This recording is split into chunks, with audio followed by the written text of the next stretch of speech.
Good evening. The name is Bond. Residual Bond. So, you'd like to know about residuals? Well, you're in luck, because for limited time, you can get my residuals lesson for only 15, that's right, only 15 easy payments of $79.99. Wait, what's that? They bought it? What'd they use? Their mom's credit card?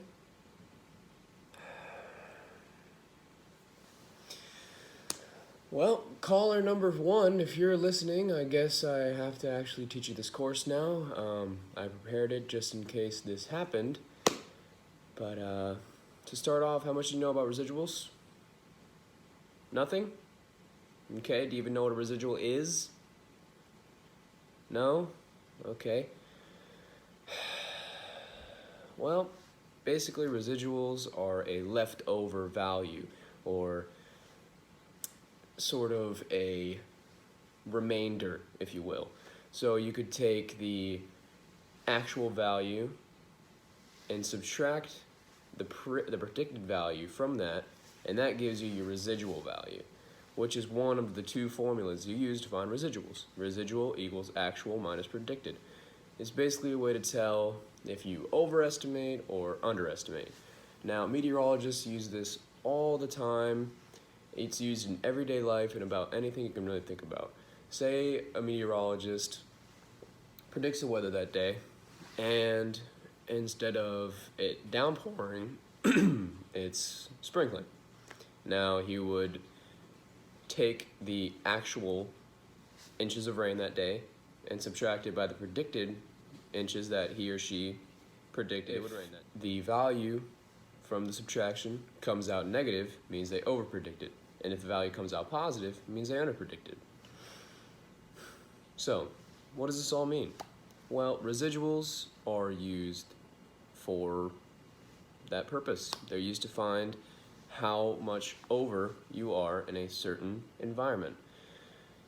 So, this is a problem. For example, Jimmy, my good old pal Jimmy. I've known him since high school. I'm now 47, as you can tell.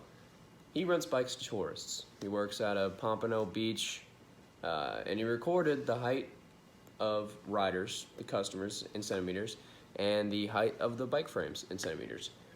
Jimmy noticed that there was a trend between the relationships of the heights, that there was a certain, ratio, if you will, between the heights of the customers and the heights of the bike frames.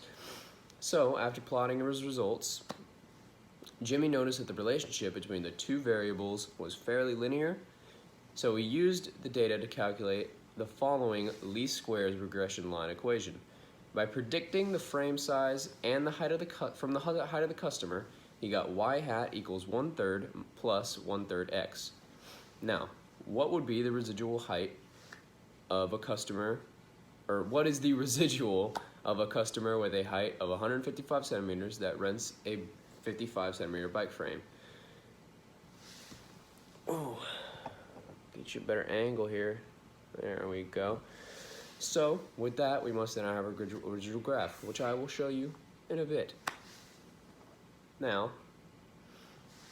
if we want to find our residual, it's time to take out that calculator. So, let's meet you over here. So here we have our scatter plot graph. We have our y-axis here from 40 to 70 because we have a split right here, and we have a split at the bottom from 130 to 190. So our first point, 133, 44.3, 155, 55, 167, 55.7, 180, 60, and 193, 64.3. Our x-axis is the height of the customers in centimeters, and the y-axis is the height of the bike frame in centimeters. So, what we need to do is then plug in our L1 and L2. So we have our height of the customer, height of the bike frame, and the way we would do that is go to Stat Edit, and you would plug all those values of L1 into here in order, and then in the other order of L2, you would place it in order so they match up like so. Next, you would you need to create your graph, and how to create the graph, you would go to second y equals, plot 1, make sure you're on a scatter plot, then you go to there at y list, and you would go to second stat, L2, go up here, zoom 9. Then you get your graph, and you can click trace and see all your points, like so. Then, to find our residual, you need to find your predicted value, because we have our actual, but we need to find our predicted so we can find our residual.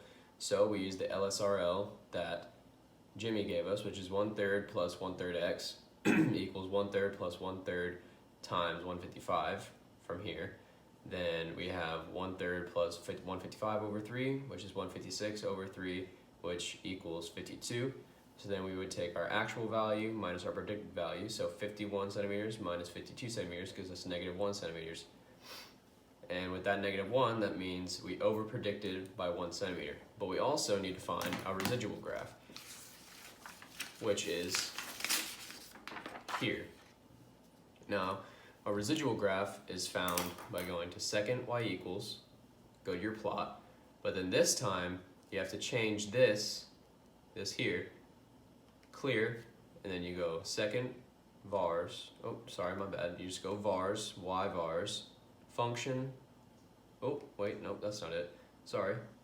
Remember from before when we picked our L2, go down to resid, which is residual, then we have our, go up a little bit so it doesn't give you that funky screen, zoom 9, and then we have our points. And then when you can click trace and you can get all your points, like so, just like from before. But you also, before that, you need to find, or you need to plug in your y1. So that way you would go stat calc 8, and then you would plug in your L1, your L2, and on store reg equal equation, you would put in vars, y vars, function, y1, calculate. And now we don't need this because we already have our y hat, our LSRL, so we can get out of that. But now that our y1 is in there, it'll make sure that our residual graph works out. So we go again, and it's the same thing, which is good, because if it wasn't, that would be bad. Now for our conclusion. We can put down our calculator, flip back to our first page, and now we can write out our conclusion, which would be Jimmy, my buddy old pal, because, you know, he's Jimmy, he's my buddy old pal, found that, well, he didn't find it, we found out, that the residual for a 155 centimeter tall customer and a 55 centimeter bike frame height is a residual of -1 centimeters, which means that we overpredicted by 1 centimeter. So that is our math for our residual problem and our residual graph for our residual problem. And also you need to look for patterns in the residual, because patterns in the residual can mean that it might not work with regression, which is important because that way it's kind of hard to conclude that you have a proper residual, because it could be disproven by saying, well, hey, you have a pattern in the residual. And patterns in the residual can look like a parabola, a linear equation, or scattered. So there's like a big pattern, and then you might have a few outliers like this, but if you have a big cluster like that, that's no good. That's no good, that's no good, and that is definitely not good. But we don't have any of those in here, so that's